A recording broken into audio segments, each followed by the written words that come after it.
Across the sun now. Across the sun now.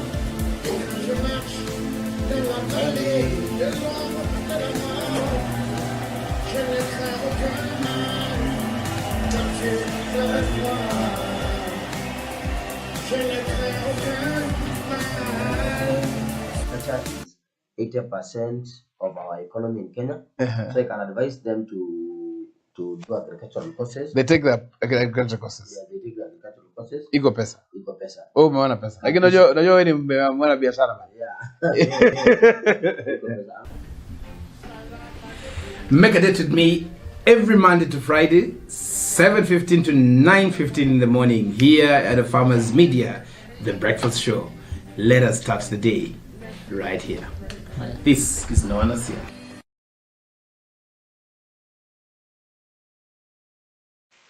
Hello, good morning and welcome to the breakfast show. My name is Mary Oswero. I'm so glad you could join me this morning. It's a very beautiful Tuesday morning. Kuna jua kidogo from where I am from. Here in Kajiado County tumeamkia jua. But I'm glad there is sun in the morning. You know, when you see sun in the morning, you just know the day is going to be bright. Anyway, I hope you're doing well wherever you are. Thank you so much for joining us. Today we have another interesting topic. But first of all, this is a Farmers Media where we connect, learn, and grow, and ensure you follow our show on our social media platforms. We are live on Facebook at a Farmers Media, on YouTube at a Farmers Media, on Twitter at a Farmers with a Z _media, and on our website www.afarmers.com. Ensure you send in your comments, your feedbacks. I'll be glad to be reading them and answering all your questions concerning the topic of the day. Remember, yesterday we talked about the tips for starters in agriculture. We did the part 1 of it, and I promised to bring the part 2 tomorrow. So usishtuke sana, don't think that I didn't bring it today. Today we have it's a new day, so we have a different and a unique topic that we are going to talk about, and that will benefit farmers in one way or the other. Yes, I'm so happy about this day because it's a beautiful morning. We've started on a high note, and I hope that the day is gonna be amazing. And I hope that you, as our viewer and our farmer, you'll keep in touch with us. You'll ride along with us from now until evening when we'll be closing with the Farm Drive show. So today, our main topic of the day is sustainable farming practices. I don't know if you, as a farmer, you've heard of such a topic, sustainable farming practices. I believe that this topic is mostly known by farmers who are already into the farming industry, who are already into the farming field. It's a common topic. Today, I want us to educate each other. I always say that I will learn from you as you learn from us. So today, I want us to educate each other concerning sustainable farming practices. And I hope that by the end of the show, you would have known what sustainable farming practices contain. So let's dive into the topic.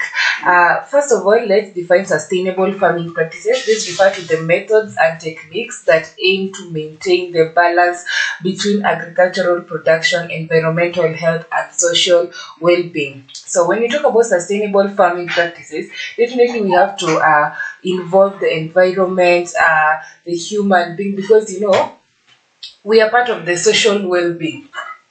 So as human beings, when we venture into farming, in one way or the other, we are under that sustainable farming practices. So they aim to maintain the balance. There have to be a balance between the agricultural production, that is the harvest that you get, the results that you get after planting your crops, the environmental health, that is the pollution of the environment, whether it's good, whether the environmental health is fine, the air is not polluted, the water is not polluted, because when you talk about environment, I even mean the water, even the animals in the water, the aquatic animals, they're also part of our environment. And even as human beings and animals that live on land, we are part of the environment. And also social well-being. As human beings, is there a way that farming practices help you?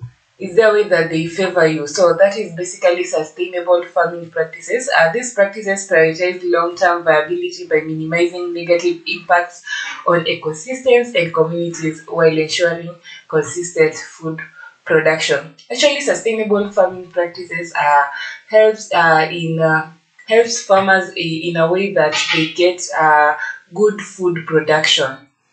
When you plant your crops and when it's time for harvesting, you harvest good products, you harvest enough products, you harvest quality products. So that's why today we are talking about sustainable farming practices. So sustainable farming practices have different importances. We have environmental preservation, conservation, climate mitigation and adaptation, water management. So I'm just going to be explaining them bit by bit as we continue. So we're going to start with sustainable farming practices. Those are some of the importances of the sustainable farming practices. We have environmental preservation. So environmental preservation reduces soil erosion and degradation, maintaining soil fertility. So when you preserve your environment, definitely your soil, there will be no soil erosion. It will reduce soil erosion and degradation. Your soil will always have good quality. Your soil will not lose, because the moment there is soil erosion, definitely your soil loses the quality. So when you preserve the environment, there will be no soil erosion, and leading to your soil being having a good quality and also maintaining its fertility. No farmer wants a soil that is not fertile. Each and every farmer just wants a fertile soil, because at the end of the day, when you plant your crops in an unfertile soil, you will not get good products. But when you plant your crops in a fertile soil, you will definitely get amazing products. It also minimizes chemical and pesticide use, preventing water and soil pollution. When you use excessive chemicals and fertilizers, you have them in your farm and it rains, and then in the excessive fertilizers, the farm does not need them. They will just flow to a water body, and they will pollute the water, and that will result to aquatic animals dying. So environmental preservation minimizes the use of chemicals and pesticides. The moment you preserve your environment, you will not need to use, because now you will know there is enough nutrients in my soil. You will not need to use excessive fertilizers and chemical in it. So in that way, you will not be polluting the air or even the water. And it also preserves biodiversity by promoting natural ecosystems on farm. So environmental preservation is very, very important when it comes to sustainable farming. So another one, you have resource conservation. I'm about to say conversation. As a media personnel, you love talking a lot, so you're always having conversations. I'm about to say conversation, but it's resource conservation. It efficiently use water through methods like drip irrigation and rainwater harvesting. So you will be conserving your resources. Like for example, when you're using water in your farms, when it's time to irrigate your farm, when you use drip irrigation, you're conserving so much water, because drip irrigation, you just take pipes, you just use the pipes, and then the small holes are the ones that will be releasing water. So can you imagine you're using the drip irrigation system, and another farmer is using maybe water in the bucket, who is using so much water? The one who is having water in the bucket and just pouring in the farm. So resource conservation is also another importance, because now when you're using drip irrigation, maji itakuwa inatoka tu kidogo kidogo, just bit by bit, and only the needed water, the amount that is needed. You not use excess water. And it will also preserve energy by adopting renewable sources and minimizing waste. So in sustainable farming, conserving resources is key. It's very important. Nobody wants to use excess materials on their farms, especially when it's going to harm the plants or even when it's going to harm the soil. Because let's assume you're having a bucket of water and then you just want to pour it on the farm without considering that maybe it should go to the root. Just want to pour it so that it gets to the whole farm. In one way or the other, you are interfering with the soil. Because ukimwaga maji mingi kwa shamba, it will lift some soil from one point to another. And maybe that part of the soil was different from the one that when you compare the one that has been lifted, maybe it was even better. It was more fertile, and you're lifting it from one point to another with excessive water from the bucket. Just use drip irrigation. Drip irrigation is a way of conserving resources.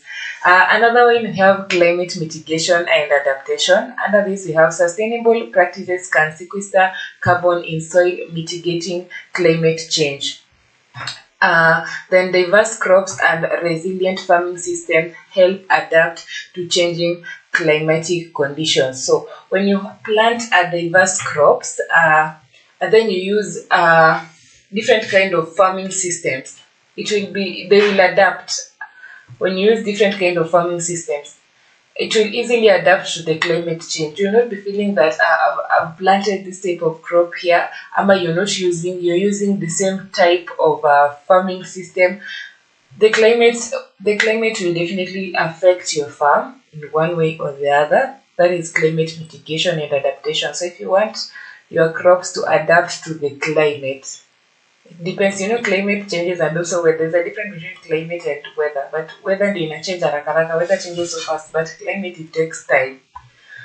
We have water management. Practices like crop rotation and cover cropping improves water retention and reduces runoff. Practices like crop rotation and cover cropping improves water retention and reduces water runoff.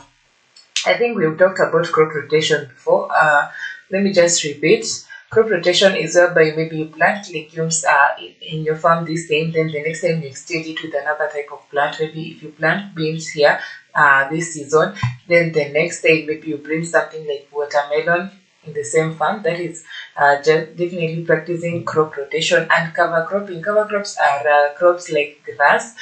They help in water retention, and also they help in maintaining soil fertility. So when you talk about water management, definitely you need to practice crop rotation, and you also need to improve on your cover cropping plantation. When you plant your cover crops, water will be retained in your farm, and when you also practice crop rotation, water will be retained in your farm. So that is a way of managing your water. Reduced irrigation demands and better water quality benefit both farms in surrounding areas. When you reduce the rate of irrigation, you don't need to irrigate all the time. As long as now that you can see that the plants are doing well and they are good, they are not burning, they don't need water. You don't need to over irrigate. Don't over irrigate your farm. It's advisable that you just irrigate adequately. Then we have economic stability. Decrease production costs by reducing dependency on external inputs, and also stable yields over time lead to consistent income for farmers. So when you talk about economic stability, this is what I mean. When you plant your crops and they have done well, you've irrigated right, you've used the right fertilizers, the right quantity, you as a farmer, you're the one who is getting the income. The good income, not just income, because when you're planting to sell, definitely you need profit. That's why you're planting to sell, you want profit. So it will also bring a good income to you when you practice sustainable farming. It helps stabilize your economy as a farmer. Then we have community well-being. It creates local employment opportunities in diversified farming systems. When you're practicing diversified farming systems, definitely you need helping hands. So by helping hands, I mean employing laborers to help you. You can employ a shamba boy, you can employ someone who just be spraying your farm. So when you practice sustainable farming, you need a helping hand, and that helping hand, you'll be paying him or her, right? So that is what we call creating employment, because someone who's just seated there has nothing to do, but then again you've started practicing sustainable farming, and now you're using the diversified farming systems method, and now you need a helping hand. That person who was jobless, who was just there but has some knowledge about farming, you can easily employ such a person. So that's why we think that sustainable farming practices creates employment. Yes, we have food security. Long-term focus ensures that land remains productive for future generation. When you are venturing into the farming field, when you're venturing into the farming industry, you have to have goals. You have to have goals, and it's good when you have long-term goals and long-term focus. You have to also focus, because you can't just get into farming. You can't tell me that you're getting into watermelon farming and you're not focused and you don't have goals. Growing up, we used to be told that when you plant something like a watermelon, you don't go. I think this was just a myth, or I don't know if it's true, because it used to work in my place. I think it's just because of the weather, but now our parents used to lie to us that when you plant a watermelon, you don't need to go back and check it each and every time. I don't know if it's true. And if you go and check it each and every time, it burns. And we used to be so afraid of going back to check that watermelon that was planted. As a kid, you're curious. You want to go and see if it's growing, how it looks like. Because personally, when I was growing up, I had never seen a watermelon growing up. I had never seen a watermelon plantation. So you have to be curious. So I used to be so curious. But now one time, my mom grew that watermelon, just one, not a big farm. And then she told us not to go back and check. Then we went back and checked after it had already germinated and it had already emerged. And then funny enough, imagine it burnt. It got burnt. I don't know whether it was just the weather. I don't know what was happening, but we were told that we went back to check that's why it got burnt. I think that's just a myth. And also, I can relate it to people who bake cakes. In my place, when you're making a cake, you don't make noise. And after the cake has been put in the we bake ours on a jiko. So after it's there, you don't make noise. And the moment you make noise, I don't know, those myths are always so funny. But anyway, away from the myths, let's still talk about food security. So diverse farming systems are more resilient to pests, diseases, and market fluctuations. So when you practice diverse farming systems, not all the time that pests and diseases will be attacking your crops. So diverse farming system is a very important system to practice, and it's also an importance of sustainable farming practices. So we have consumer health. Reduced use of chemicals and pesticides leads to healthier food products. I don't know if you've ever tasted fruits that have been sprayed, the ones that have been sprayed with so many pesticides. There's a difference between that one and the one that have just been grown so naturally.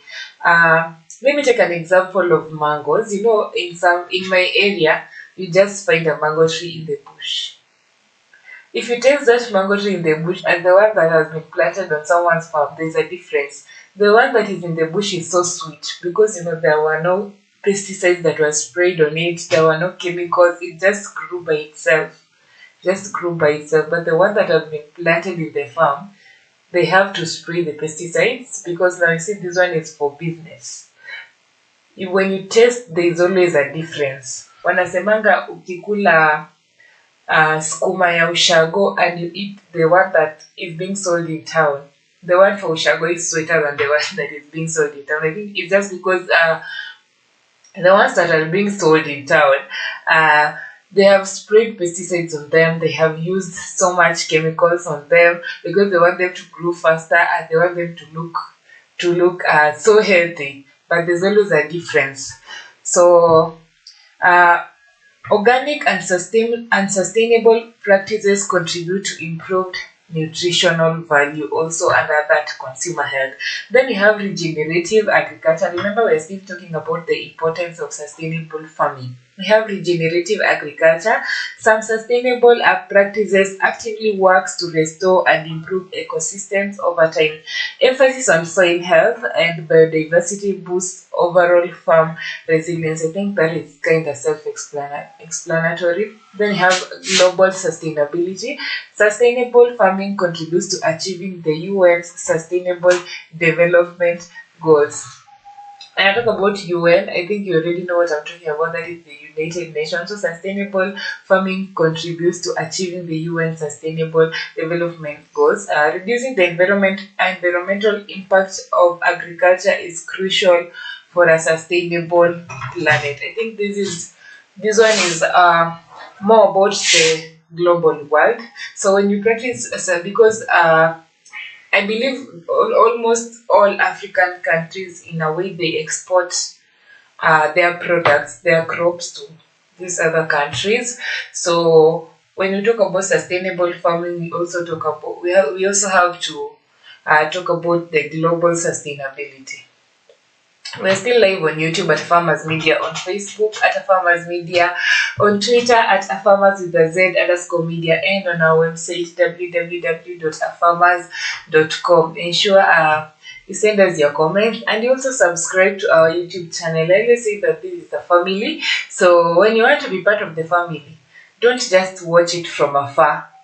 Don't watch it from afar. Ensure you subscribe to the YouTube channel so that you become part of the family. I don't know if you've ever had people saying that that is my distant cousin.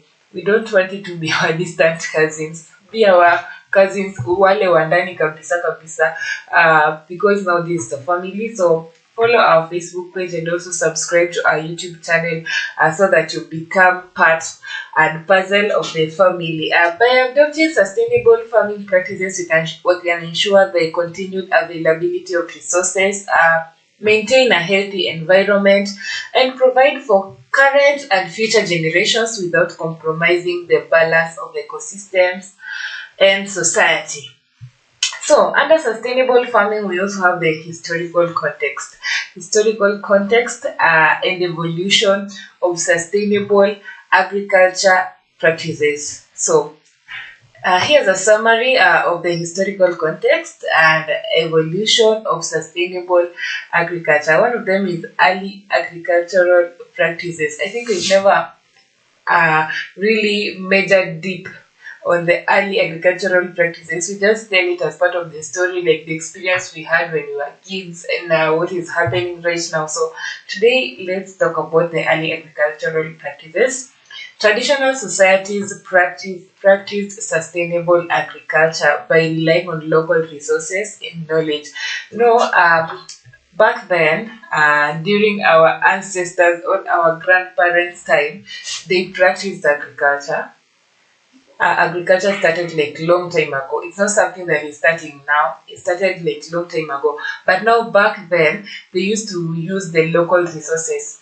You just take the manure from the cows, because now they had livestock. You just take the manure from the animals that you have. That will be your fertilizer. Now that is the manure, the organic matter that you'll be using in your farm. You don't really need to go struggle going to the agrovet. There were no agrovets those days. They just used to use these normal seeds. After harvesting, you keep some for the next season. So they use the local resources and just the knowledge that they had. You see the way they just dig holes, small holes for your maize when you're planting. That is the knowledge that they had. They didn't have this knowledge of using fertilizers, pests and diseases when they attack your crops to spray them. No, they just depended on the little knowledge that they knew and the local resources that they had. And also crop rotation, intercropping, and natural fertilizers were common methods to maintain soil fertility. So they didn't really have these fertilizers as a nutrient nitrogen fixer to maintain their soil fertility. They just use the manure. And actually they practice crop rotation, because you realize that in their farms back then, someone will not just plant maize each and every time. They practice, it's just that they never knew that it was called crop rotation. But back then they practiced crop rotation, and that was one of the ways that helped them maintain soil fertility. They also practice intercropping. I think in my village I still see people practicing intercropping. They plant maize, and then in between the spaces they plant beans. That one was also their way of maintaining soil fertility and also adding just the the natural manure. Let me just say, because they didn't have fertilizers, the manure, those are the ones that they used to maintain soil fertility. So at least today, I feel good because I've talked about the traditional ways as a subtopic, not as a story. You know, when you talk about these traditional ways, zinakanga tu ni kama you're just telling stories, you're just telling stories. Kumbe they are also in agriculture. They're also important. We have industrial revolution and green revolution. This happened between the 18th and the 20th century. Si kitambo sana. Juzi tu. Yes, so technological advancements led to increased mechanization and chemical inputs in agriculture. Actually, these fertilizers, these chemicals that are being sprayed in our farms, these are things that just came up after technology came. Because without technology, there is no way there could be no machines that are used to make the pesticides, that are used to manufacture the fertilizers. So the introduction of these pesticides and these fertilizers and the chemicals that we use in our farms they came up as a result of the technological advancements. Intensive monoculture farming emerged, resulting in soil degradation and loss of biodiversity. Actually, when monoculture farming, when we started practicing monoculture farming, because at least I can brag that I was in the 20th century. Hata kama sikukuwa huko kwa ancestors, at least I was in the 20th. I was present in the 20th century. So farmers started practicing monoculture. Where you just plant one type of crop each and every time. That is practice, especially where it's so obvious that maize will do well in this place. People will always practice monoculture. In Kitale, these farmers, I've never had them change because they make so much money from that kind of crop in that area. So they practice monoculture a lot. One thing I'm sure most farmers do not know is that when you practice monoculture, you're degrading your soil. The fertility of your soil is going down. The nutrients that were in your soil are going down. So if you don't do something, you might end up now the next time you plant your crops, they don't do well. So practicing monoculture, in a way, it degrades the soil. Then we have emergence of environmental concerns. These ones happened in the 1960s and the 1970s. I was absent at that point, but I know some of our farmers were present. So you're familiar with the emergence of environmental concerns. Awareness grew about the negative impacts of conventional farming on the environment. Now, during those days, in the 1960s and the 1970s, that's when people started being aware of the negative impacts that can happen in your farm, the impact that can be in your farm when you practice some farming practices. After that, Rachel Carson's Silent Spring highlighted the dangers of pesticide use. Rachel Carson's Silent Spring is a book. It's a book that highlights the dangers of pesticides use. Pesticides are good. We don't refuse because they help us as farmers to chase away the pests and diseases, to kill them, to reduce them, because there are some pests that are so tough-headed, you can't just finish them just like that. And by the way, talking about pests, I don't know if you knew that elephants are also pests. Elephants are also pests, and they can invade your farm seriously. And these ones are big pests.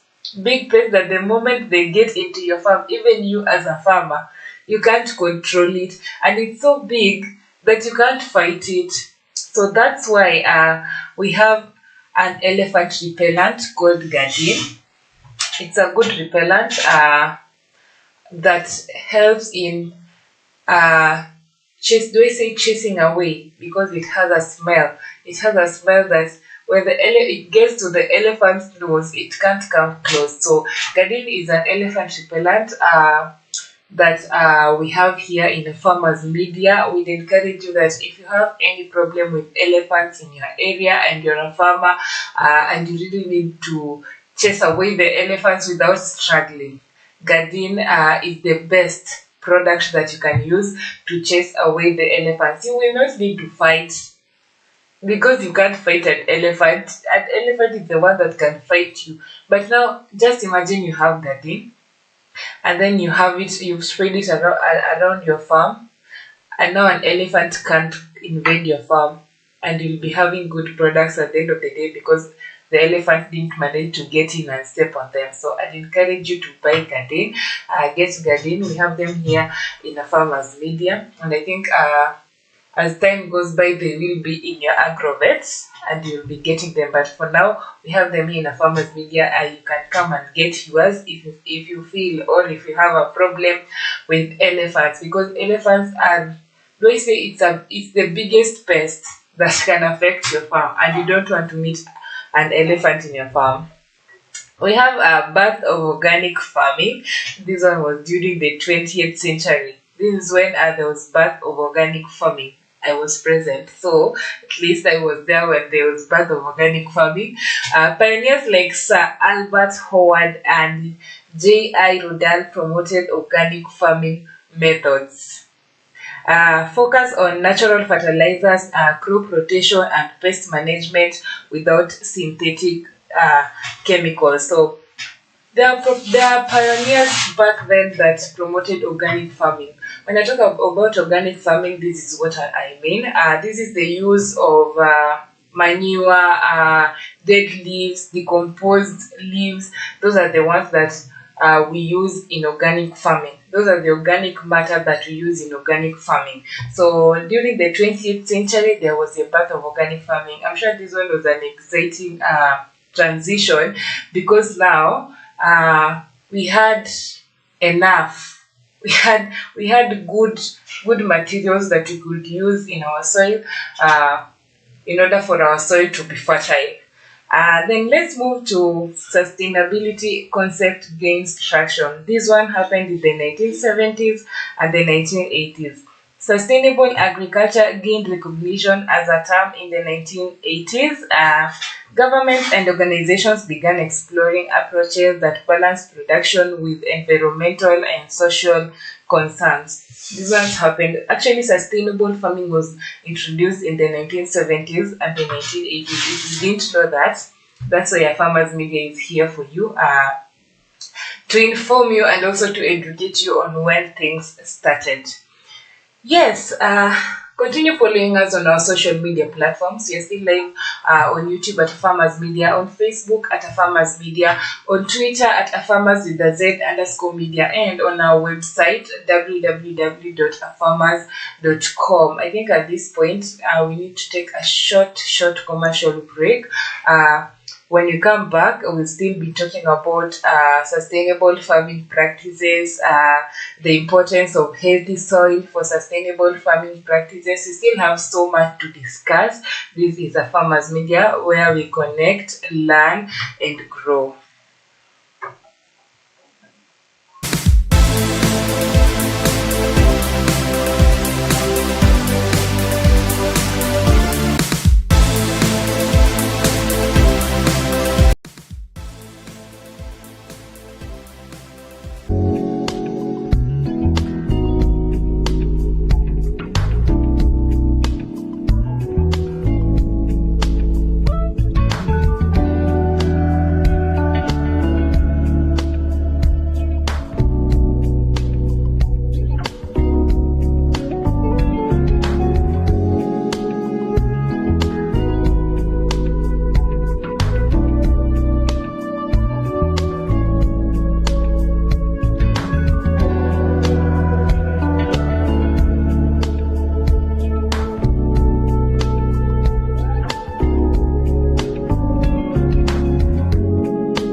drip irrigation is a type of micro irrigation system that has potential to save water and nutrients by allowing water to drip slowly to the roots of the plants, either from above the soil surface or buried below the surface. The goal is to place water directly into the root zone and minimize evaporation. This system is very efficient because it delivers water directly to the plant roots, reducing water waste. It's often used in arid regions or during periods of water shortage, but it's also used in more temperate climates for its efficient and conservation benefits. Common uses include vegetable gardens, flower beds, trees, shrubs, and agroforests. It can be set up for both small-scale home gardens and large-scale agricultural operations. The system requires a water source, a method to distribute the water, usually tubes and hoses, and emitters which control the amount of water delivered.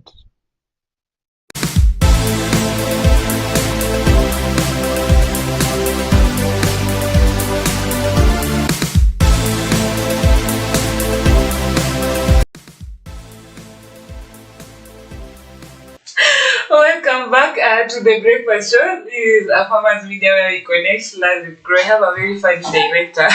Akikuongelesha, you just end up laughing when you're even on air. Anyway, ensure you follow us on our social media platforms. We're still live on YouTube at A Farmers Media, on Facebook at A Farmers Media, on Twitter at afarmers with the Z_media, and on our website www.afarmers.com. So before we went for a break, we were talking about sustainable farming practices.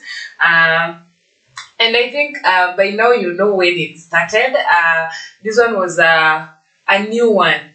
I believe that not so many farmers knew when sustainable farming practices started.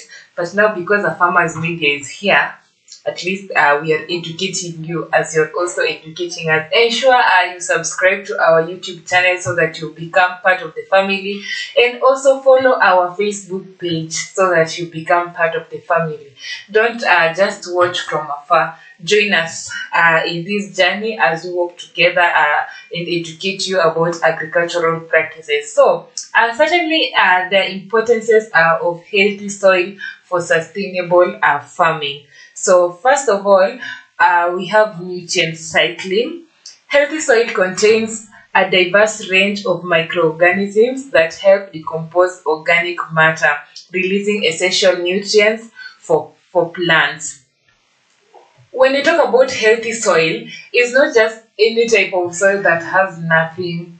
This type of soil has to have the organic matter, the nutrients that are needed. That is now a healthy soil.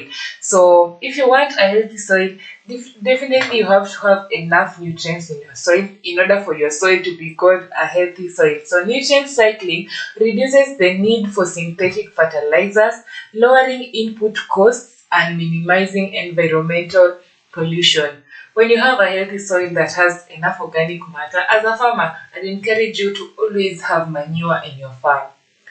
Manure really comes through, by the way, because it helps your soil to be fertile. And when your soil is fertile, you don't need to struggle with fertilizer. Your crops will just be growing. Maybe you just need things like the pesticides to spray just after the crops have emerged and they have grown. So the nutrient cycling, it reduces the use of synthetic fertilizer. And also it lowers input costs. Just like I mentioned before, now when you're adding fertilizers to your farm, you're spending money, right? When you're using organic matter, are you spending any money? You're just taking the manure from your livestock shed and pouring it in your farm, and now you'll not be spending money. So nutrient cycling is also an importance of healthy soil. Then you have improved plant growth. Soil rich in nutrients supports robust plant growth, leading to higher yields and better crop quality. When you have enough nutrients, enough manure, enough organic matter in your farm, your crops will do amazing. Your crops will grow well. and then you will have a bountiful harvest. You will have good crop yields and good market. That is if you look for that good market, because that the good market do not come to knock at your door. You have to go out there and look for it, and you will have better crop quality, so that when you take them to the market, you really get customers so fast, because buyers love quality. They won't come and pick mangoes that have dents and are many. They will come and pick the one that you have that have good quality. Hata kama ni kidogo aje, they will just pick that one. So the soil rich in nutrients, it will definitely support the robust plant growth. Your crops will be growing so fast. You will be harvesting plenty, and you will be having quality crops, and at the end of the day, you will be selling at a good price, and people will buy all of them. We have water retention and drainage. Well-structured soil retains water effectively, reducing irrigation needs. Your soil needs to be well-structured. For example, when you plant cover crops like grass, your soil will be fertile, and then your soil will have water, since they will be retaining the water. And in that way, even when you plant your crops, you won't need to irrigate so much. You'll just be using less water when it comes to irrigation. And then balanced drainage prevents waterlogging, which can lead to root damage and decreased plant health. Balanced waterlogging. This is what I mean. This is what I mean when I talk about balanced drainage. Let's assume you're using drip irrigation. The water will just be coming out bit by bit. It will not be so much that will be affecting the roots. It will not be so much that will stay in one plant and not move to the other, because the drip irrigation system targets each hole for each plant. So the water will just be dripping on the roots slowly by slowly, and it will be coming out in bits. So the roots of your plant will be so strong, they will not be affected, compared to when you just pour the water on your farm in the name of irrigating. Some roots will definitely be affected. Then we have carbon sequestration. Healthy soil acts as a carbon sink, storing carbon dioxide and mitigating climate change. Organic matter in soil contributes to soil structure and fertility.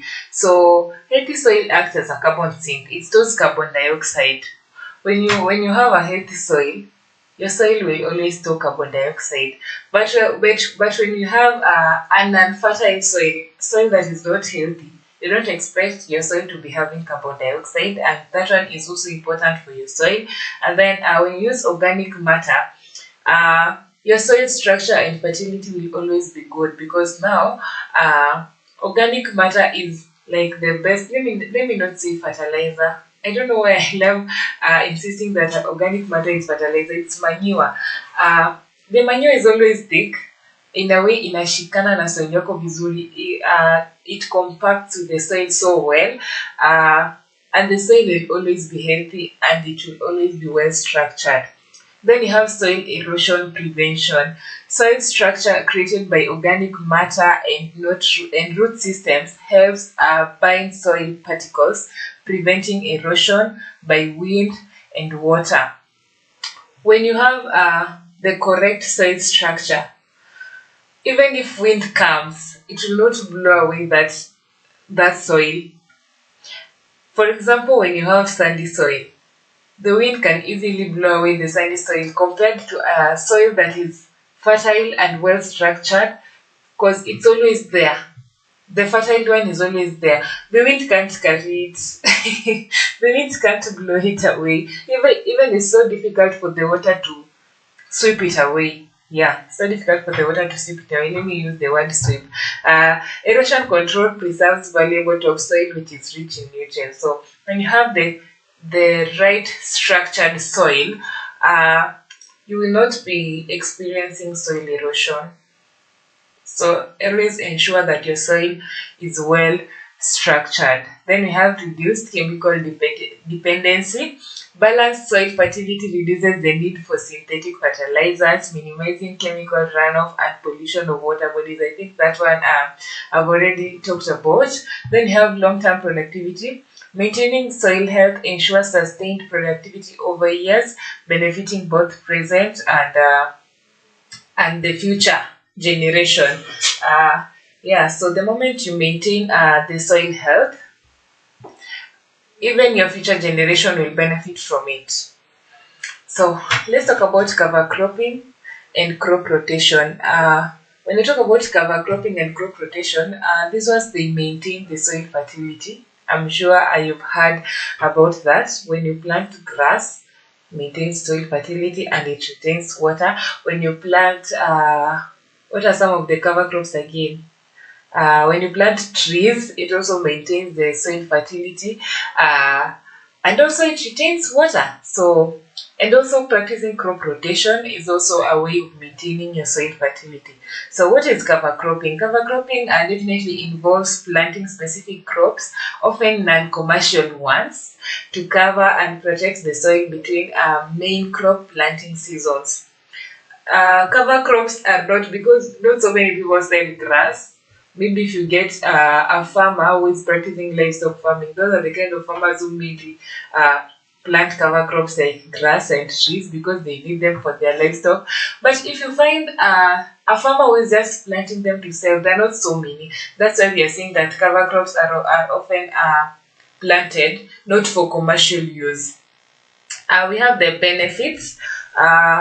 Benefits are like soil health. When you plant cover crops prevent soil erosion, improve soil structure, and increases organic matter content. It's like I'm just going to be repeating because they have the same importance, and some of them I already talked about. So those are the benefits of cover crops when it comes to soil health. Then you have nutrient management. Some cover crops fix nitrogen. If you didn't know that, now you know. Reducing the need for synthetic fertilizers. When you don't have enough nitrogen in your farm, you are encouraged to always use a nitrogen fixer to fix the nitrogen in your farm. So when you plant cover crops, it will always retain the nitrogen in your soil, and now you will not need fertilizers like the nitrogen fixers. Then weed suppression. Cover crops compete with weeds, reducing weed growth and the need for herbicides. Just like you've had cover crop, an example of a cover crop is grass. And weeds can also grow next to grass. So the moment the cover crops are growing, the moment the grass is growing and there are also weeds, they will always compete. One has to overpower the other, but in most cases, it's not always the weeds that will always overpower the cover crops. The grass will always overpower the weeds. So it helps also in weed suppression, help pest control. Certain cover crops attracts beneficial insects that prey on pests.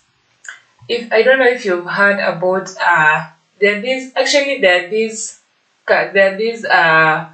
weeds. Do I say weeds? There are these crops that zinaiza meza insect. They can swallow the insect. The moment the insect lands on the crop, it's a weed actually. The moment it lands on that weed, it swallows the insect. I need to investigate and know more where the insect goes after the plant has swallowed it.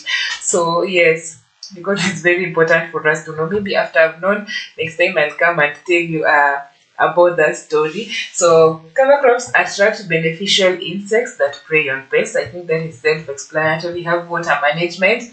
Cover crops reduce water runoff and help retain moisture in the soil. They retain water.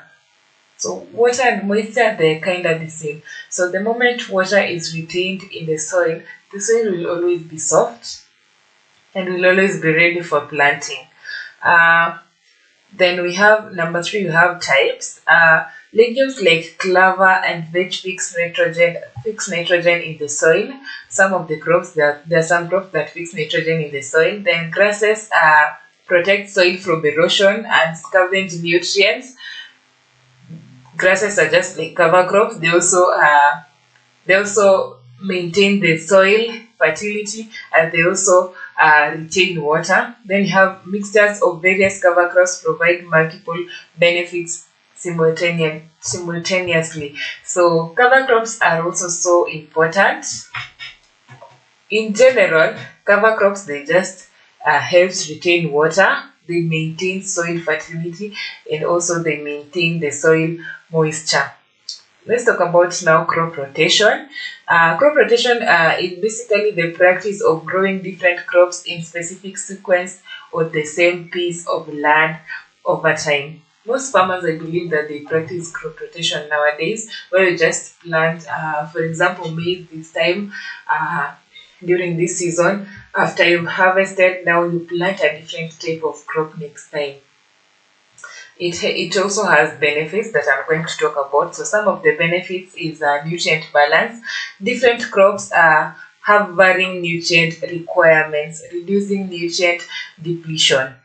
So when you plant different crops, they have different nutrients. They have varying nutrient requirements. They require different types of nutrients. So there will always be nutrients all the time in your farm when you practice crop rotation. Because let's assume that you planted maize. You know, maize need different types of nutrients compared to maybe when you plant a watermelon now. So after you planted maize, they need different types of nutrients from your soil. They have gone to the maize, and then you harvest them. The next time now you want to bring watermelons. Watermelons also have they also need different types of nutrients. So it's just a matter of how you will be balancing the crops you're planting and how you will be dealing with that soil. How you'll be dealing with that soil, how fertile your soil will always be, the kind of nutrients you'll always be adding in your soil. The moment you practice that crop rotation and you keep on exchanging your plants, at the end of the day, most nutrients will be retained in your farm. And then you have pest and disease management. Rotating crops disrupts pest and disease life cycles, reducing their buildup. When you plant maize and maybe the maize had fall armyworm, then you harvest, then the next time you plant watermelon, that fall armyworm is not comfortable in the watermelon plant, so it has to move. So you're breaking the cycle of that pest. So crop rotation helps break the cycles of pests and diseases. Then you have weed control. Changing crop types can deter specific weeds from becoming dominant. When you have a certain type of plant in your farm and weeds are there, the weeds have also emerged as the plants are emerging, because there's no farm that doesn't have weeds. If you're a farmer and your farm doesn't have weeds, you're lying to us. All farms, definitely the weeds normally emerge. It just depends with how you will be dealing with the weeds. So when you plant a certain type of crop and a certain type of weed has emerged from that farm, then the next time you change, maybe that weed is also not comfortable with now the plant that you've changed and the one now that you've planted. It will just burn. The weeds will just be burning automatically by themselves, because now they don't have something to feed on, they don't have something to distract, they're not used to the type of crops that you've changed. So changing crop types can deter specific weeds from becoming dominant. Then you have soil health. Certain crops break up compacted soil and enhance microbial diversity. Now, this point depends with the type of crop that you're planting. Let's assume that you're planting maize. I'll just talk about maize so much because I'm so familiar with maize compared to most of the plants. Where I come from, when I was growing up, we planted maize a lot. That's why I'm using maize, and I don't now start saying that my main example is maize. I can talk about strawberries so much because I don't know so much about them. I've never been a strawberry farmer, so mtanikubalia tu niongelele maize because that is the only plant that I used to see my parents have a lot in their farms. So let's assume that you're planting maize and then you're breaking the soil. It depends on the type of soil that you have. You're breaking the soil. In one way or the other, the soil has to break after umechimba, because when you're planting maize, you have to be digging small holes. So by doing that, you're breaking the soil, and then it will also maintain the soil health. Then we have yield improvement. Improved soil health and reduced pests lead to high yields over time. When your soil is well structured, it is fertile, it has enough nutrients, and then at the end of the day there are also less pests in your farm. You will get good yields, you will harvest enough and even excess that you can take to the market to get money. We have risk management. Diversification lowers the risk of crop failure due to weather or disease. Diversification lowers the risk of crop failure due to weather or disease. As a farmer, when you're venturing into into sustainable farming, you also have to be ready for risks, and these are risks that you can handle as a farmer, as long as you have the knowledge maybe from experts. There are risks that you can handle. So you always have to be ready for anything. When you're practicing sustainable farming, you always have to be ready for anything that comes up, maybe like pests and diseases. You know how to handle it.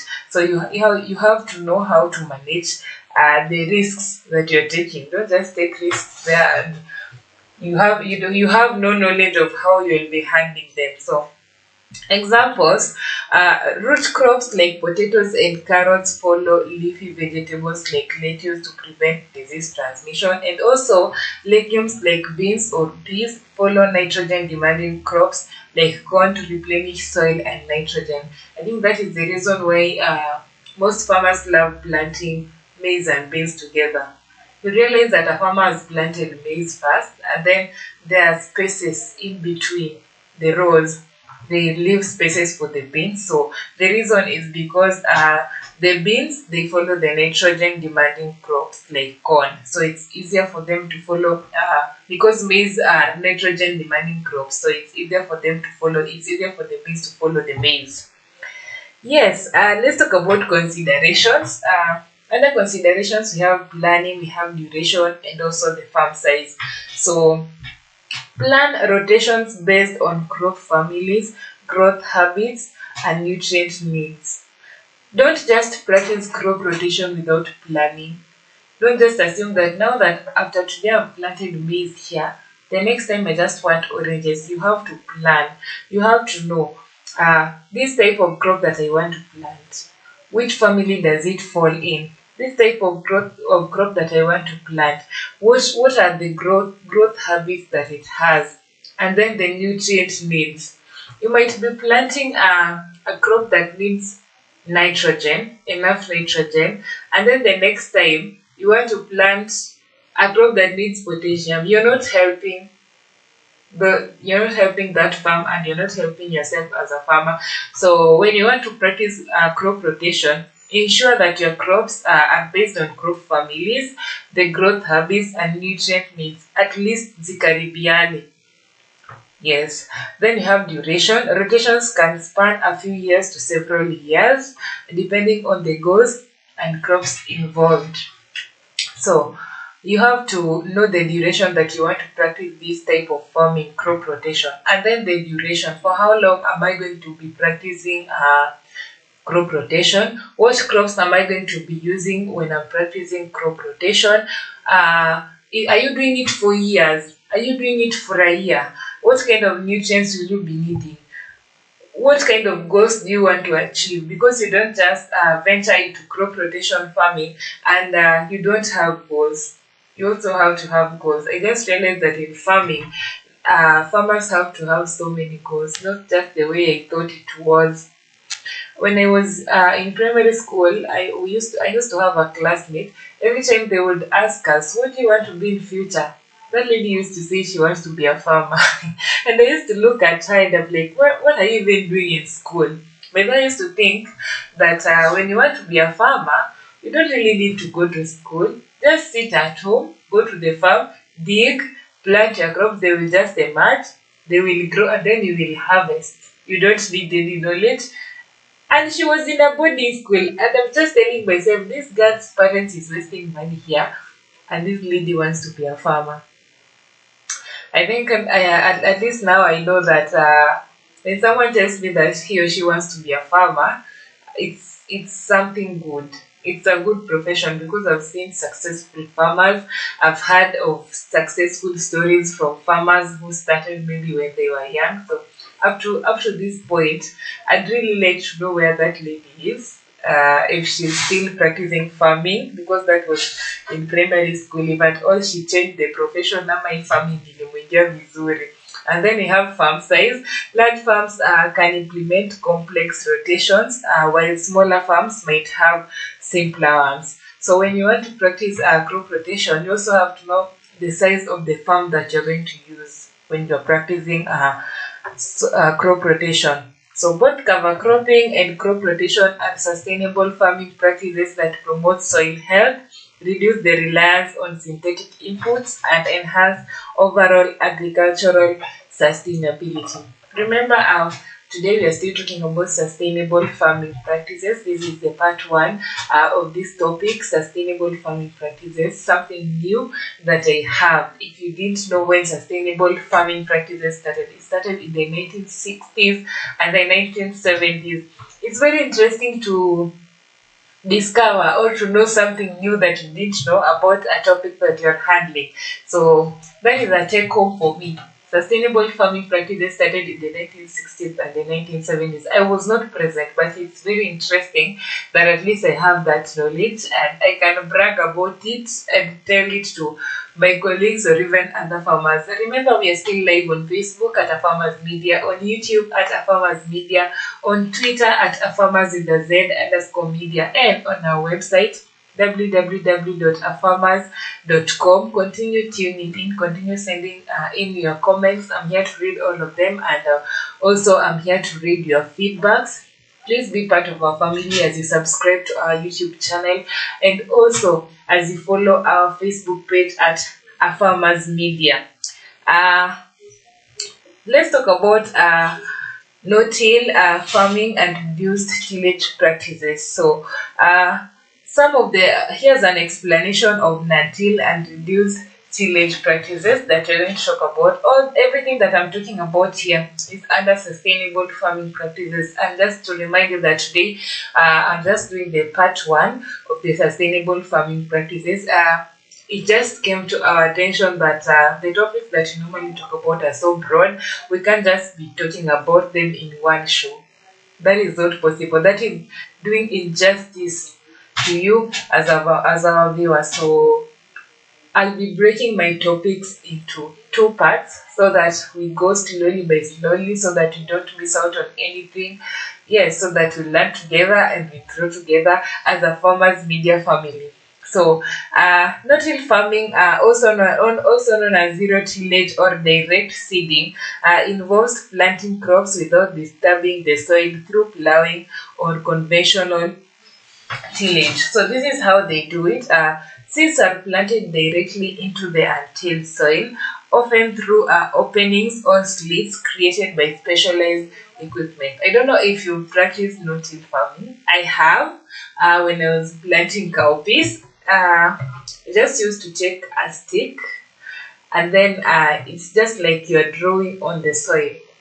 Make lines with them, and then I just pour the cowpea seeds.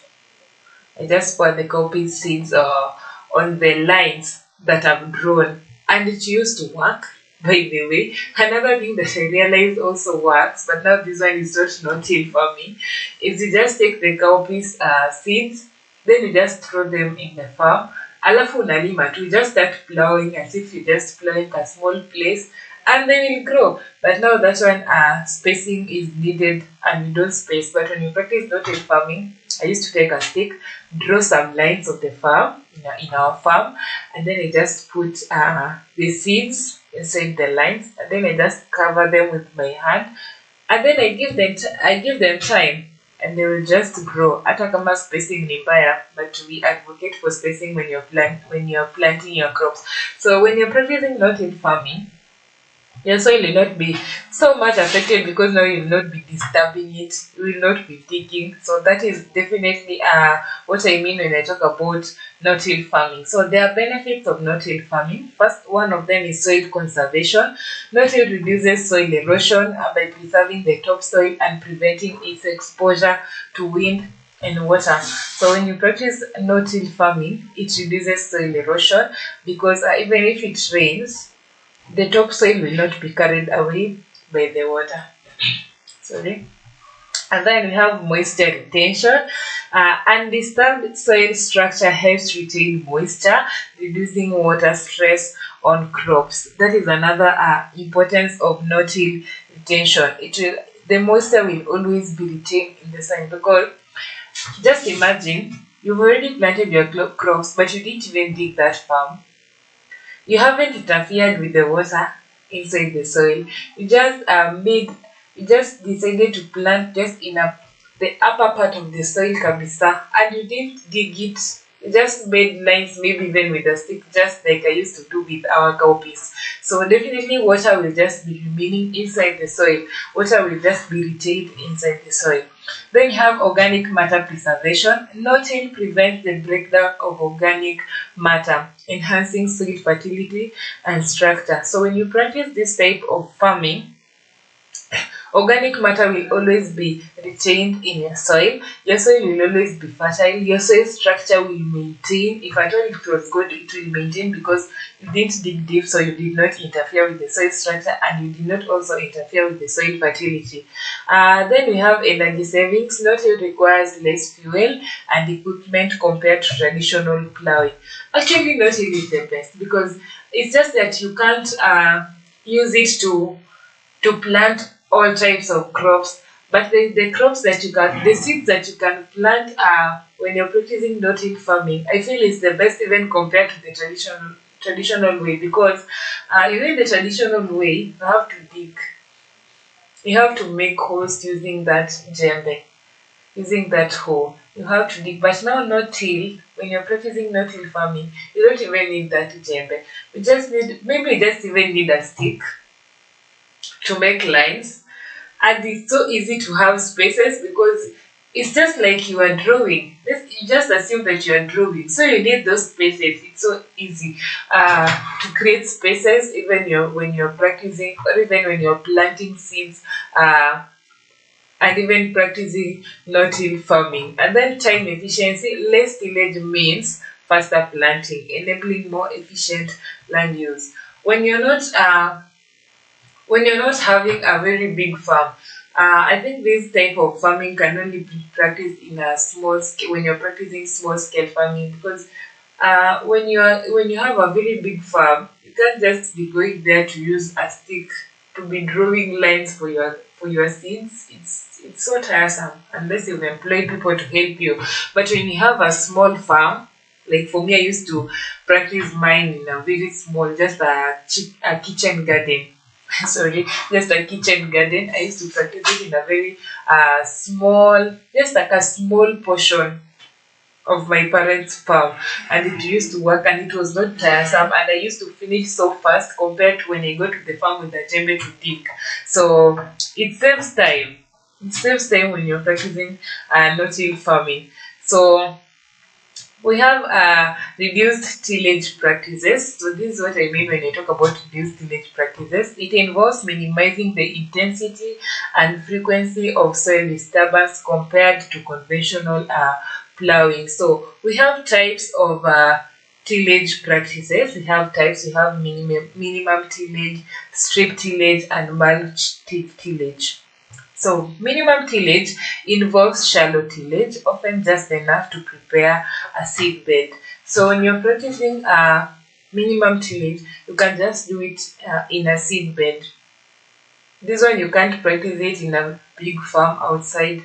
You just do it in a seed bed, in a prepared seed bed. And then we have strip tillage. Tills only narrow strips where seeds will be planted, leaving the rest of the soil undisturbed. When you're practicing strip tillage, you only focus on where the seeds will be planted. You don't really need to struggle with those other parts. Just focus on where the seeds will be planted, and in that way you will not be disturbing the rest of the soil, because you'll just be focusing on one part. Then we have mulch tillage. Residue from previous crops is retained on the soil surface, acting as a protective mulch. Actually, after you've planted your crops and harvested, definitely there are residues that always remain in your soil. So those ones are retained on the soil surface, and they always act as a protective mulch. We have the benefits.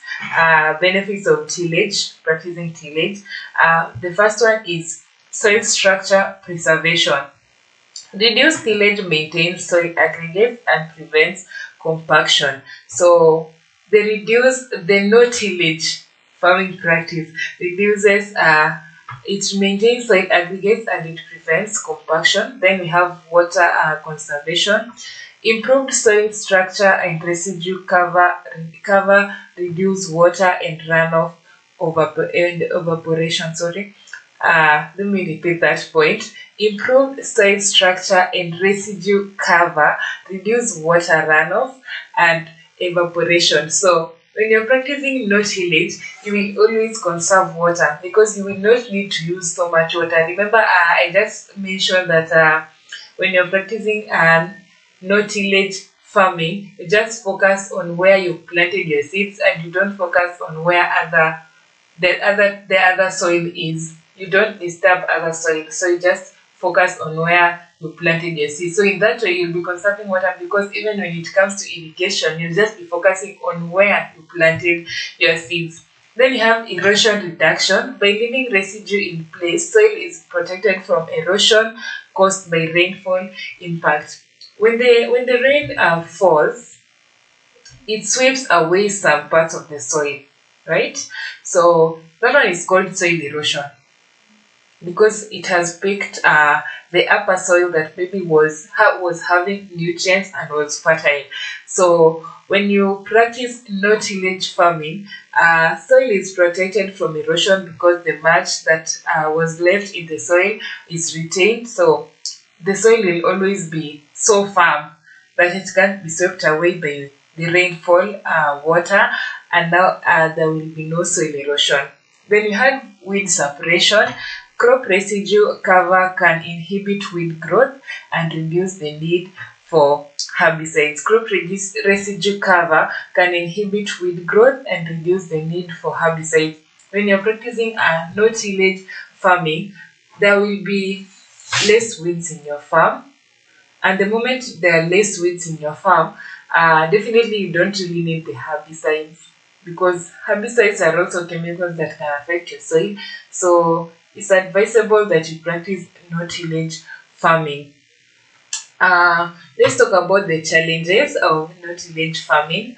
We have weed management. Reduced tillage might require different weed control strategies. As much as the weeds will not be so much, but you just can't remove the weeds. You just can't remove the weeds anyhowly. Just the way you feel is right for you to remove them. You have to have a strategy because remember you planted seeds on a particular place and that same place the weeds have grown there. So you have to know how you'll be removing the weeds without interfering with the crops that have already emerged from the soil. That is a challenge, and I believe challenges always have solutions. Then we have transition period.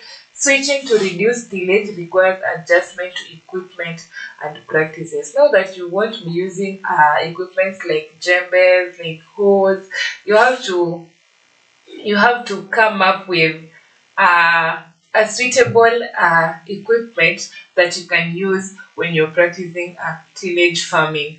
Then we have residue management. Managing crop residue can be important to ensure successful seed placement. When the residue have already been retained in the soil, it is very, very important and it ensures successful seed placement because now the residues are just like the organic matter and they will help your seeds to grow faster. Both no-till and reduced tillage practices contribute to sustainable agriculture by promoting soil health, reducing environmental impact, and conserving resources in the long term. So that was it about no tillage and reduced tillage farming practices. We are still live on YouTube at Farmers Media, on Facebook at Farmers Media, on Twitter at Farmers with the Z_media, and on our website www.afarmers.com. This is the Breakfast Show, and this is the Farmers Media where we connect, learn, and grow. I'm glad that you are able to join me this morning. Unajua kuamka asubuhi kuchangamka to even start a show is not always something easy, but for the sake of our farmers, for the sake of our viewers, we have to wake up and start the day with them and educate them about something. Just like today, we are tackling sustainable farming practices. Just to remind you that this is the part 1 of sustainable farming practices. We'll be bringing you the part 2 of sustainable practices. And yesterday, this is just a reminder, if you were there yesterday with me during the breakfast show, we talked about the tips and tricks for starters in agriculture. We did the part 1 of it yesterday, but now tomorrow, for the starting farmers, tomorrow we have part 2. If you haven't watched and you're a farmer who is interested in, and you're someone who is interested in venturing into farming, you can go back and watch the part 1 and then meet me tomorrow as we tackle the part 2 of tips and tricks of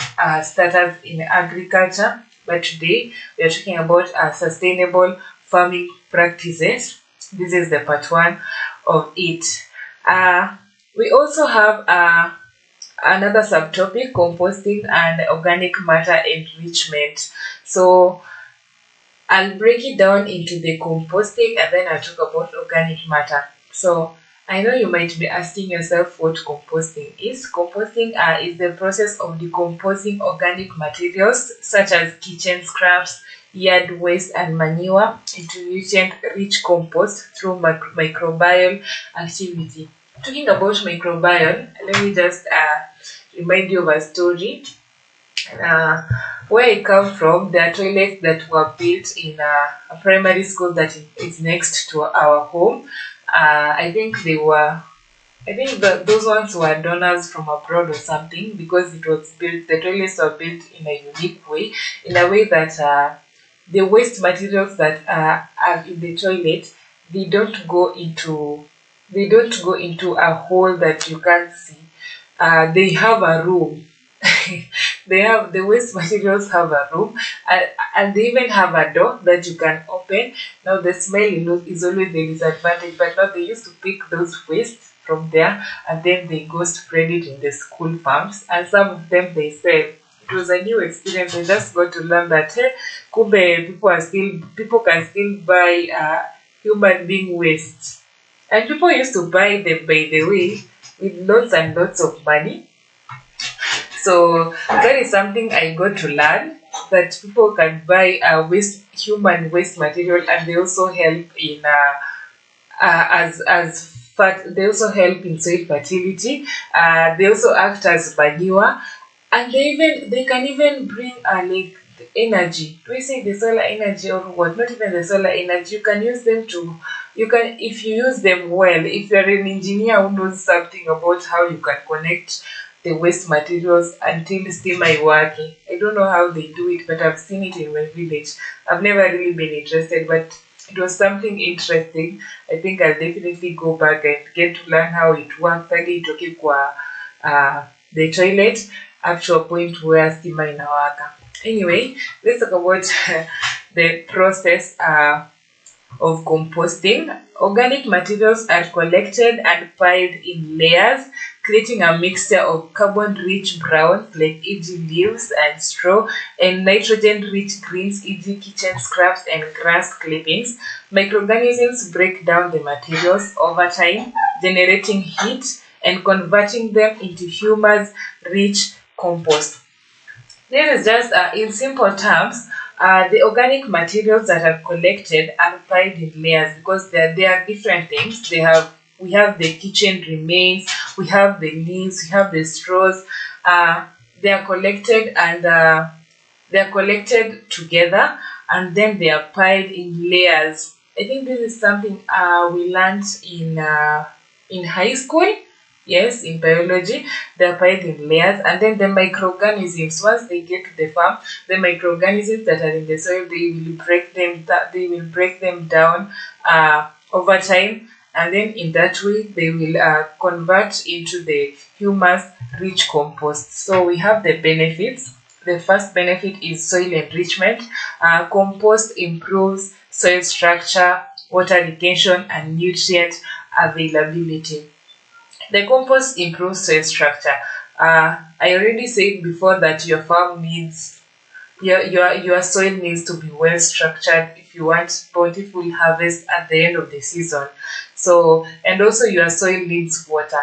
You always need a good soil structure, you always need the right nutrients, and you always need water in your farm, so that at the end of the day, after you planted your crops, they will do well, and you will have a bountiful harvest. So one of the benefits is soil enrichment.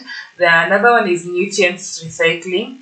Composting returns nutrients from organic waste back to the soil, reducing the need for synthetic fertilizers. So when you're practicing the composting farming, you don't need so much fertilizer in your farm. So you will not be buying like excessive fertilizers because your soil is already sorted with the nutrients. Then we have a pH balance. Compost can help balance soil pH, making nutrients more accessible to plants. Talking about compost, by the way, I don't know. Let me try and bring us home. When I talk about a compost, I'm sure everybody has heard about a compost pit. A compost pit where you throw all your waste, any type of waste that you have in your house, in your school, you throw them in that compost pit. They pick those materials that are there, and then they use them in the farms. That is the compost that we are talking about. If at all you are still not understanding, I needed to bring us home. We also have carbon sequestration. Composting locks carbon in the soil, contributing to climate mitigation. I think that is self-explanatory. We have waste reduction. Composting diverts organic waste from landfills, reducing methane emissions. Waste reduction. You don't just, when you take our waste materials to the compost pit and then they collect them from there and use them in the farms, we don't feel we have wasted that waste. That is a tongue twister. We haven't wasted that waste because now it has found its use. As much as it was a waste to us, it is useful to farmers. And then you have organic matter enrichment. Organic matter enrichment involves increasing the amount of decomposed plant and animal materials in the soil. It's basically having enough, or even ensuring that your soil has enough decomposed plant and animal materials. That is the dead leaves from the trees, and also the animal waste, that is the manure. So the importance is organic matter or humus. It improves soil structure, fertility, and overall health. I'll just be repeating them as we continue because the organic matter is also important to our soil because it improves soil structure, fertility, and also the overall health of the soil. The soil also needs to be healthy. I won't say that soil is just like human being, no, but the soil also needs to be healthy. So organic matter helps the soil to be healthy. Then you have the benefits. First of all is the soil structure. Organic matter binds soil particles, creating aggregates that improves aeration and water infiltration. So when you have organic matter in your soil, that is just a way of having the right soil structure, because your soil will always be fertile. At the moment your soil is fertile, it has nutrients, it is well structured. Then you have water retention. Organic matter increases the soil's water holding capacity, reducing drought stress. When you have organic matter in your farm, that soil is always so firm. It's always so firm in that even when you pour water, when you irrigate that type of soil, when you irrigate that type of a farm, water will always be retained. It will not just be flowing. It will not just be swept away. The water will always be retained in the soil. So we have nutrient availability. Humus acts as a nutrient reservoir, slowly releasing nutrients to plants. Then you have microbial habitat. Organic matter supports microbial communities that aid nutrient cycling. So When you have, you realize that a farm that has enough manure is fully decomposed, must always have those micro organisms. Those do I say insects? Those insects that love staying in that dirty place, because you know the manure is definitely dirty, and there are some insects, even the ones that crawl, that love staying inside such an environment. So and those insects, or even those, let me not say pests, they're just insects. They're good for, they also promote soil fertility because they die inside that soil and they become part of the manure. Then you have erosion prevention. Organic matter covered soil is less prone to erosion by wind and water. Such soil can't be blown away by wind. It's not a funny soil. And then such soil can also not be water can't sweep such soil. Such a soil is a farm soil because it has enough organic content. So soil erosion will not occur in such a place because it can't be carried, that type of soil can't be carried by the wind, and it can't be swept by the water. We have sources of organic matter. The first one is cover crops. Allow cover crops to decompose after termination, enriching the soil with organic matter. Once you've planted your grass and it's time for harvesting, you should always, after cutting the grass, don't interfere with the remains, because the remains will always decompose. Grass normally decompose. I believe all farmers know that. The remains will always decompose, and after they decompose, they form an organic matter and they become a manure in your farm. At the end of the day, you're the one who will benefit. Another source is crop residues. Leave crop residues on the field after harvesting to decay and contribute to soil health. After you've harvested your crops, let's say you've harvested maybe maize, you've cut down maybe the stalk, and now you have nowhere to take it. Maybe you're not practicing livestock farming, so you can't take it to your home because there are no animals that will eat them. You just leave them in your farm. Don't burn them. I don't encourage you to burn the residues. Just leave them in your farm. They will decompose, and then they will also act as manure in your farm, and they will help, the next time you're planting a different type of crops, your farm will have enough manure. Then we have another one is mulching. Applying organic mulch like straw or leaves to the soil surface to enrich it as it breaks down. Those dead leaves that you have in your compound, the ones that are always shade from trees, they are also part of organic matter. You just collect them, then you go pour them in your farm, and they will decompose at the end of the day. They are not plastic. I think plastics are the ones that do not decompose. The plastic bags, the plastic bottles, those ones can't decompose. But the dead leaves can easily decompose. So when you take them to your farm, they also form part of the organic matter, and they can easily decompose. Let's talk about the considerations when you want to practice when you talk about organic matter. We also have considerations. So some of the considerations is the balancing act and crop rotation. When I talk about balancing act, this is what I mean. Maintain a balance between adding organic matter and avoiding excessive accumulation that could affect drainage. Maintain a balance between adding organic matter and avoiding excessive accumulation that could affect drainage. As much as you want to add manure to your farm, you want to add the dead leaves to your farm, ensure you just put enough. Don't put excess that could affect drainage. Then crop rotation. Some crops like legumes contribute more organic matter due to their growth habits. So composting and enriching soil with organic matter are valuable practices for maintaining and enhancing soil fertility, promoting sustainable agriculture, and fostering healthier ecosystem. Remember, we are still live on YouTube at Farmers Media, on Facebook at Farmers Media, on Twitter at @farmers_media, and on our website www.farmers.com. gmail.com. Continue sending in your comments and your feedbacks. I really appreciate them. Up to this point, my viewers, I'm so glad that you are still here with me.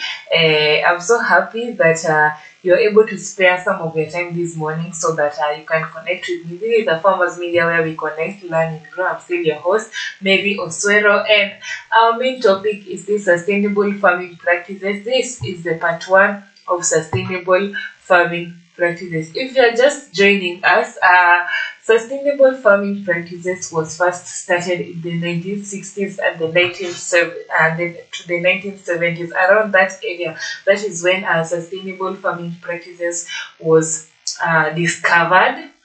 And people started practicing it during that time. As much as I was not there, but I'm happy that at least I've known about it today. Let's talk about soil testing and nutrient management. I believe that each and every time that I'm always on this seat, I can't miss to talk about soil testing, because as a Farmers Media, we are ambassadors of soil testing. We encourage you to always test your soil so that you know the kind of nutrients that you need to add to your soil, the kind of fertilizers that you need to add to your soil, if your soil needs manure, if your soil needs structuring. So as a Farmers Media, as I represent a Farmers Media, I will always advocate for soil testing. So soil testing involves analyzing soil samples to determine nutrient levels, pH, and other factors that influence plant growth. The process of testing your soil, I don't know if someone has enlightened you about this, but let me talk about it. Collect soil samples from different parts of the field at the appropriate depth. Because when I talk about collecting soil samples, you just don't pick the upper soil. You just don't pick the top coat. There's a way we also need the soil that is deeper. It's easier to test that kind of soil compared to the upper one, because when you just pick the upper one, you never know, maybe this one will be swept and now you'll have the wrong results. So you should collect samples from different parts of the field at the appropriate depth, and then lab analyze the samples for pH, nutrient content, whether it has nitrogen, whether it has phosphorus, whether it has potassium, zinc, and other properties. That is what they test in the lab. So the benefits of soil testing, one of them is informed decisions. Soil testing provides accurate information for tailored nutrient management. You will be informed. You will definitely get to know what does your soil lack, what do you need to do so that your soil gets better, what kind of farming practices can do best in your soil. Yes, so you will definitely always be informed. And then you have optimized fertilization. Knowing nutrient levels prevents over or under application of fertilizers. The moment you know the kind of nutrients that your farm needs, you will not be pouring excess fertilizers. You will not be using excess fertilizers in that type of soil. You will know that my farm lacks nitrogen, I need to fix the nitrogen. My farm lacks potassium, I need to look for a way. You don't use excess and you don't use less. And then you have pH adjustment. Soil pH data helps adjust acidity, alkalinity for optimal nutrient availability. And then you have cost efficiency. Precision in nutrient application saves money on unnecessary inputs. The moment your soil test results are out and you already know that my soil lacks a certain type of nutrients, you will just be buying the exact ones that you've been told to buy. You will not go and buy extra.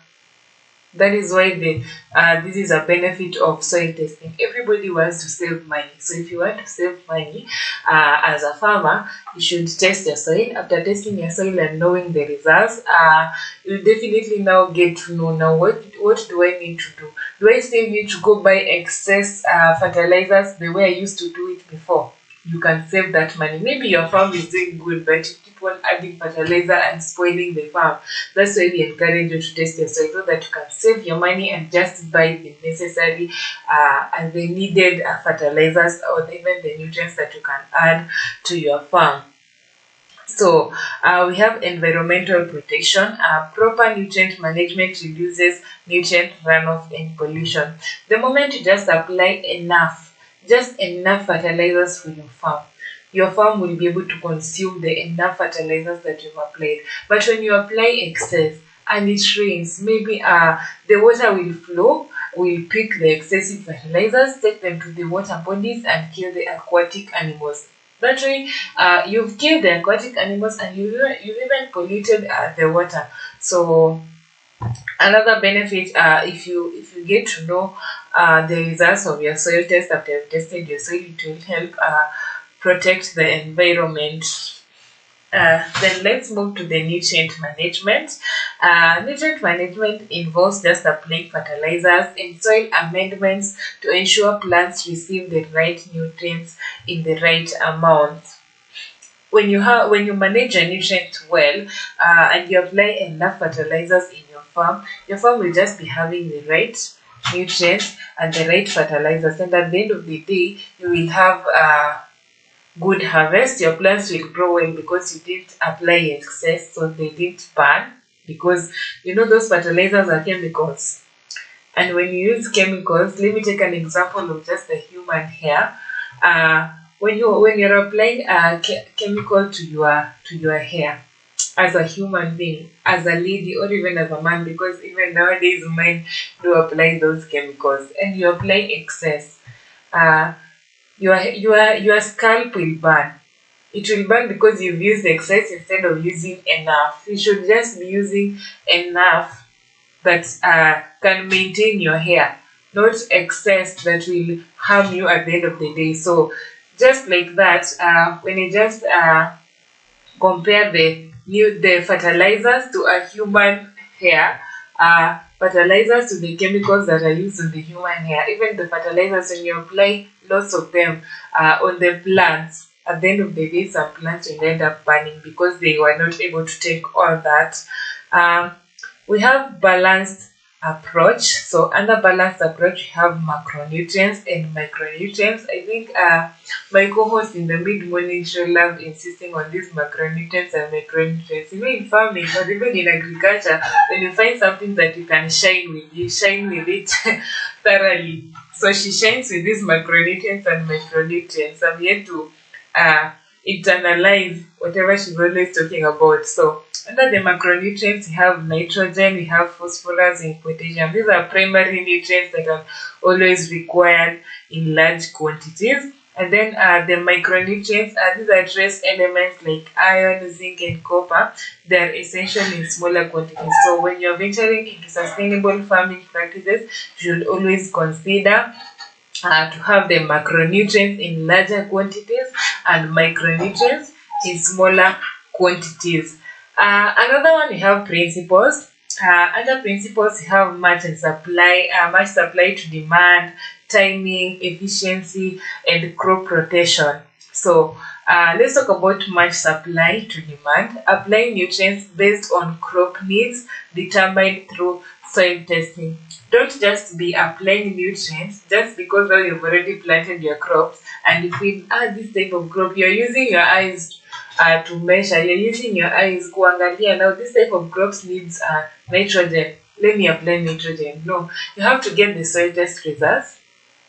After getting the soil test results, now you know my plants lacks this, so that is what you apply there. You don't just apply any type of nutrient on your farm.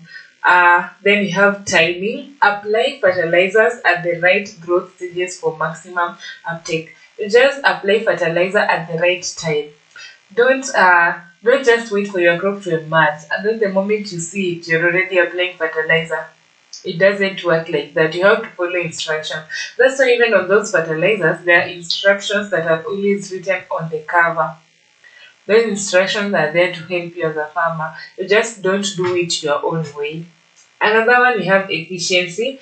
Use slow release fertilizers and precision application methods to reduce waste. Don't just take the fertilizer and you're just pouring on the farm carelessly. You have to strategize. You have to have a method that you can use on your farm. I think the best way is always just focusing also on the roots. You see, the same way you irrigate your plants, that is the same way you should focus on applying fertilizer. You take it bit by bit and then you apply root by root. It will take time, it's a lot of work, but at the end of the day you will see good results compared to when you just pour fertilizer in your farm just carelessly or anyhowly. You realize that one part of the farm has excess, another one has less, another one has enough. Your crops will not grow the same and you will not harvest the same. The ones that have excessive fertilizers might burn, the ones with enough will maintain and will grow well, and the ones with less, they will give you a less yields. So it's important that you strategize and look for the right way, and you also pour the fertilizer on your farm during the right stage of growth of your plant. We have efficiency. We have crop rotation. Different crops have varied nutrient requirements, preventing nutrient imbalances. You have to know the type of crop that you're planting, the kind of nutrients that that type of crop needs. You have to have all this knowledge. Farming is not a walk in the park, honestly. After learning more about agriculture, farming is not a walk in the park. It needs time, it needs dedication. So when you want to venture into farming, you have to be a patient farmer. You have to have enough time. Don't just plant your crops and then disappear, and then you'll be coming to harvest them. You'll find that you'll harvest nothing. So you have to be very patient when you want to get into farming. You have to be let me not say passionate, you have to be time conscious. You have to have the knowledge of each and every each and every crop that you want to plant. You can't just plant strawberries and you have no idea how you will be treating those strawberries. They won't even grow. You have to have that knowledge. Let's talk about the methods. We have synthetic, other methods, we have synthetic fertilizers, organic amendments, and cover crops. So commercially produced fertilizers in specific nutrient ratios are also good. After you've tested your soil, you'll also know the type of fertilizers that you'll be using. You'll also, under organic amendments, you'll know the type of organic matter, if it's the compost manure that you'll be using or just the manure from the animals. And also the cover crops. Leguminous cover crops fix nitrogen and improve soil fertility. I'm sure that is something that most of you didn't know, that leguminous cover crops, they fix nitrogen and they improve soil fertility. I already mentioned before that this is just a part one of sustainable farming practices. We'll be bringing for you the part two of sustainable farming practices. So always ensure that you keep it a farmer's media. You should not go far. This is the best place to learn more about agriculture, more about livestock farming. And before I forget, there's something new that a school, a university, I think it's Jaramogi Oginga Odinga University of Science and Technology, they came up with, they invented, do I say invented, the cricket biscuits. I don't know if you've ever tasted the cricket biscuits from Just University. I need to know if you've ever tasted. That was a very interesting discovery that I got to know that the Jaramogi Odinga University of Science and Technology invested cricket biscuits. I think I should get those biscuits and show it to you. It's a very interesting innovation that our farmers also need to know. I think with time, farmers in Kenya will also be inventing things new that you didn't know. Just like from a farmer's media, we have the elephant repellent, that is the Gatine that you need to get. But anyway, we're talking about sustainable farming practices today. This was just the part one of sustainable farming practices. And next time when I come back, I'll be coming back with the part two. But don't forget that tomorrow we have the part two for the tips and tricks for starters in agriculture. I think that's all for today. I've been your host, Mary Oswero. Enjoy the rest of your day, and also remember that you should not leave a farmer's media page, as we'll be having the mid-morning show with Regina Anyan at the Farm Drive show with Goshen Mbungwa from 3 to 5, and together with the Boss Queen, they'll be hosting the Farm Drive show. So ensure you always stay tuned.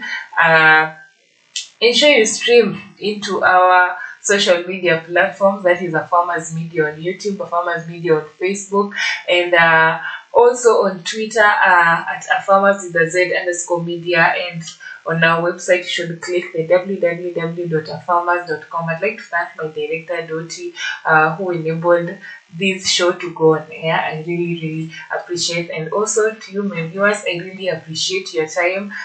Thank you for tuning in as you were starting up to now. I've been your host, Mary Oswero. Have a good day.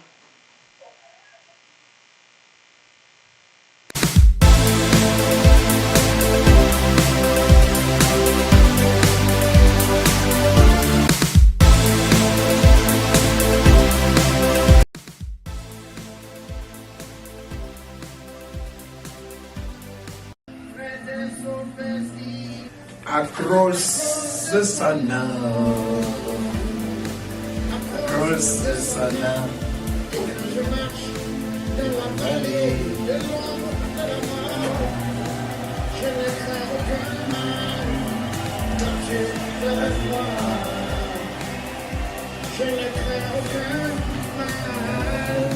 Agriculture is 80% of our economy in Kenya. So I can advise them to do agricultural courses. They take the agricultural courses. Yeah, they take the agricultural courses. Iko pesa. Iko pesa. Oh, umeona pesa. Lakini unajua wewe ni mwana biashara bana. Yeah.